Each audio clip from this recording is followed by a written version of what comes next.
Hey everybody, it's Dr. DeFrancesco, and today we're talking about morning routines.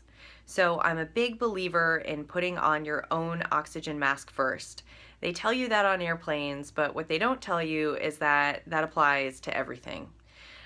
Something that people tell me a lot is that they're not morning people and they like to stay up late because that's when they can be alone, that's when they can indulge in a good book or a project or a great TV show.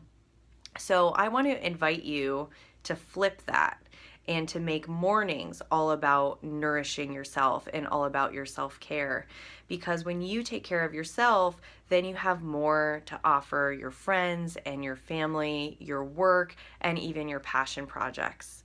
So my morning routine is very simple. I set up this room so that it's always clean and tidy. I know that I can come in here and it's just going to feel nice and quiet. I do a 5-minute meditation, and the app that I really love for that, if you want a guided meditation, is called Calm app, and I'll put a link for that in the email.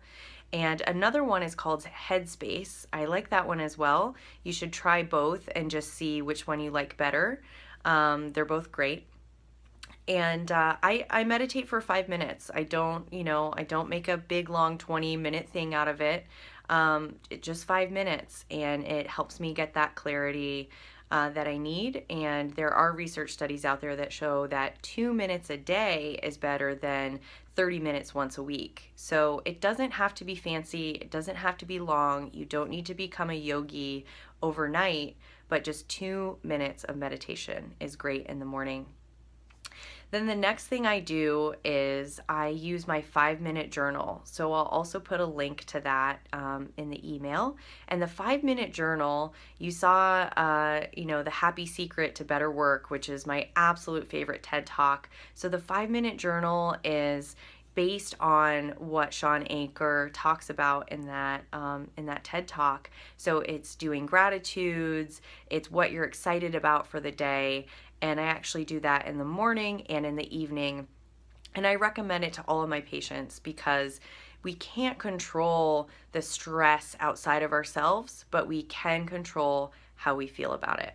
So those are the two things I do here, and then I have a dog, and so we'll either go out for a run or I'll take him for a walk, and then I'll do a 10 or 20-minute workout at home. So those are the three things.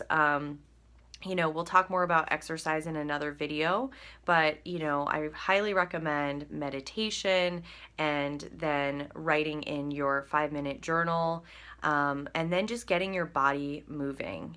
And from there, you can move on to breakfast. So that's how I like to do it. All right, guys, I hope that was helpful, and I'll see you in the next video.